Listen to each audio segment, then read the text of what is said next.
السلام علیکم۔ میر تقی میر، غزل نمبر 1، شعر نمبر 4۔ لے سانس بھی آہستہ کہ نازک ہے بہت کام، آفاق کی اس کارگہ شیشہ گری کا۔ یہ شعر نمبر 4 ہے، غزل نمبر 1، میر تقی میر، سال اول کے۔ سب سے پہلے اس کا مطلب ہے لے سانس بھی آہستہ۔ سانس آہستہ لینے کا مطلب کیا ہے کہ احتیاط سے یا توجہ سے کام کیا جائے۔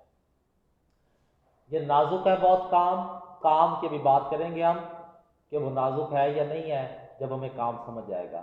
ہم اب آتے ہیں پہلے دوسرے حصے کے، آفاق۔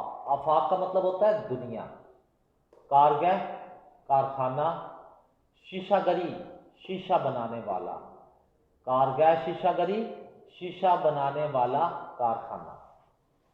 یہاں پہ شاعر مخاطب ہے قاری سے۔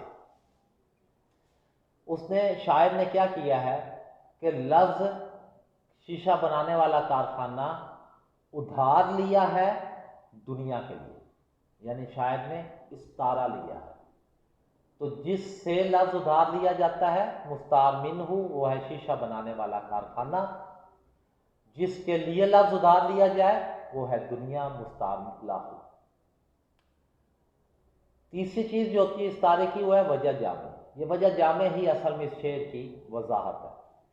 یہ آپ کا پہلا پیراگراف بنے گا، اس کے بعد آپ بتائیں گے کہ شیشہ بنانے والا جو کارخانہ ہے اس میں کام کیا ہوتا ہے۔ اب یہ بتایا جائے گا شیشہ بنانے والے کارخانے میں کام کیا ہے۔ وہ کام ہے شیشہ بنانا۔ یہ جو شیشہ بنانے کا کام ہے یہ بہت نازک کام ہے۔ اس کام کے لیے بہت احتیاط اور توجہ کی ضرورت ہے۔ اب کارخانے میں جو یہ کام ہے، یہ جو احتیاط ہے، سب سے پہلے ہم احتیاط کی بات کرتے ہیں کہ اسے ظاہری طور پہ، ظاہری حالت میں کارخانے میں کم از کم اسے ماسک لگانا پڑتا ہے، بلکہ پورا چہرہ ڈھانپنا پڑتا ہے، آنکھوں پہ گلاسز لگانے پڑتے ہیں، سر کو ڈھانپنا پڑتا ہے اور ہاتھوں پہ دستانے وغیرہ پہننے پڑتے ہیں تاکہ شیشے کے ذرات اس کو نقصان نہ پہنچائیں۔ ظاہری طور پر اسے مکمل طور پر تیار ہونا پڑتا ہے۔ دوسرا جو کام ہے اس کام کو انتہائی احتیاط اور توجہ سے کرنا پڑتا ہے۔ احتیاط سے کیوں کہ اگر احتیاط سے کام نہیں کرے گا تو اس کے کام کا نقصان ہوگا۔ نقصان کس کا؟ اپنا نقصان بھی ہو سکتا ہے اور وہ سامان جو کام وہ کر رہا ہے اس کا نقصان بھی ہو سکتا ہے۔ اپنا نقصان کیسے ہوگا کہ اپنے آپ کو زخمی کر بیٹھے گا، اور سامان کا نقصان کیا ہوگا؟ شیشہ تباہ کر بیٹھے گا، شیشہ خراب بنائے گا۔ دوسری چیز، اگر وہ توجہ سے کام نہیں کرتا تو توجہ سے کام نہ کرنے سے کیا ہوگا؟ شیشہ خراب بنے گا، اس کے اندر دھندلا پن آئے گا، وہ جو صاف شفاف حالت میں ہوتا ہے وہ نہیں ہوگا۔ یعنی کارخانے میں کام کرنے والا جو ہے، جو کیا کہلاتا ہے؟ کاریگر، اس کو ظاہری حالت میں بھی اور باقی بھی احتیاط اور توجہ سے کام کرنا پڑتا ہے۔ اب کاریگر اگر کام کرتا ہے تو یہ مستعمل ہو کارخانے کے حوالے سے، تو دنیا میں جو ہے وہ کون لوگ ہیں؟ وہ کون ہے؟ وہ انسان ہے۔ انسان کا جو کام ہے وہ کیا ہے؟ اب آتے ہیں ہم انسان پہ۔ انسان کا کام ہے عبادت۔ آیت ہے، بے شک ہم نے انسانوں اور جنوں کو اپنی عبادت کے لیے پیدا کیا۔ اللہ نے فرمایا ہے بے شک میں نے انسانوں اور جنوں کو اپنی عبادت کے لیے پیدا کیا۔ اب اس عبادت کے مطابق دیکھیں، ایک تو احتیاط چاہیے، ایک توجہ چاہیے۔ احتیاط ظاہری احکامات کے حوالے سے، جو مذہبی عبادات میں سے سب سے بنیادی عبادت ہے وہ ہے نماز۔ نماز کے لیے ضروری ہے بندہ لباس صاف ہو، پاک صاف ہو، جگہ پاک صاف ہو، اس کا حلیہ جو ہے جو باوضو ہو، قبلہ رو ہو، یعنی مختلف جو بھی احکامات ہیں ان پہ عمل کرے۔ پھر صرف یہی احتیاط نہیں کرنی، پھر اس نے نماز کو بھی انتہائی توجہ سے پڑھنا ہے۔ اگر وہ انتہائی توجہ سے نماز کو نہیں پڑھتا، جو اس کے باطنی احکامات ہیں، اس کا دھیان کہیں اور ہوتا ہے، تو پھر ایسی نمازوں کے بارے میں اللہ نے کیا کہا ہے؟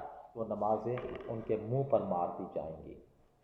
تو یوں یہ جو عبادت ہے یہ بھی اسی احتیاط توجہ سے کرنی پڑتی ہے، ظاہری حالت میں بھی اور باطنی احکامات کے حوالے سے بھی۔ یعنی ظاہری طور پر بھی ہمیں پوری احتیاط کرنی پڑتی ہے اور باطنی حوالے سے، روحانی حوالے سے، دلی حوالے سے، جذباتی حوالے سے اپنی توجہ اور دھیان کو بھی اس پہ مرکوز رکھنا پڑتا ہے۔ اب یہاں پہ انسان کو جو بہکاتا ہے چیز عبادت سے دور رکھتی ہے، جس کے لیے کہا گیا کہ کام بہت نازک ہے اللہ کی عبادت کرنا، اس میں دو چیزیں ہیں، ایک ہے نفس اور دوسرا شیطان۔ نفس ہمیں ہر لمحے بہکاتا رہتا ہے، شیطان بھی اس کا مددگار ہے، وہ نفس کے اندر خرابی پیدا کرتا ہے اور نفس اس راستے پہ چل پڑتا ہے۔ تو اس دونوں پہ قابو پانا ہے، اپنے نفس پر بھی قابو پانا ہے اور شیطان کے وسوسے اور بہکاوے سے بھی بچنا ہے۔ یہ کب تک ہو؟ آپ دیکھیں یہاں پہ کاریگر جو ہے وہ کب سے کب تک کام کرتا ہے؟ جب وہ کارخانے میں جاتا ہے صبح کے ٹائم، شام کے ٹائم اس کو کارخانے سے چھٹی ہوتی ہے۔ اب وہ جب کارخانے میں داخل ہوتا ہے تب تو فوراً نہیں ہوتا، وہاں پہ جا کے علیحدہ وہ اپنا لباس چینج کرتا ہے یا اس خاص لباس کو پہنتا ہے یا دستانے وغیرہ پہنتا ہے، تب اس حصے میں جاتا ہے جہاں پہ کام ہو رہا ہے سے لے کے جب تک اسے چھٹی ہوتی ہے۔ اسی طرح انسان کے لیے یہ کام کب ہے؟ پیدائش سے لے کے موت تک۔ پیدائش میں آپ یہ کہہ سکتے ہیں کہ پیدائش کے فوراً بعد سے لے کے نہیں، کچھ عرصہ جب انسان بالغ ہو جاتا ہے یا سمجھدار ہو جاتا ہے، اس پہ احکامات لاگو ہو جاتے ہیں، سے لے کے موت تک اسے ہر حالت میں یہ کام کرنا ہے، اور یہ کام انتہائی نازک ہے جو اس نے بہت احتیاط اور توجہ سے کرنا ہے۔ اس حوالے سے دو مختصر سی مثالیں آپ کو میں بتاتا ہوں۔ اس میں شیخ عبد القادر جیلانی رحمۃ اللہ علیہ، ان کو ایک دن رات کو عبادت کر رہے تھے، کمرے میں بہت روشنی ہو گئی، ایک نورانی شکل کا بندہ سامنے آیا، اس نے کہا میں اللہ کا بھیجا ہوا فرشتہ ہوں، اللہ آپ کی عبادت سے بہت خوش ہوا، اللہ فرماتے ہیں کہ میں نے آپ کو بخش دیا، آپ عبادت کریں نہ کریں بخشے گئے۔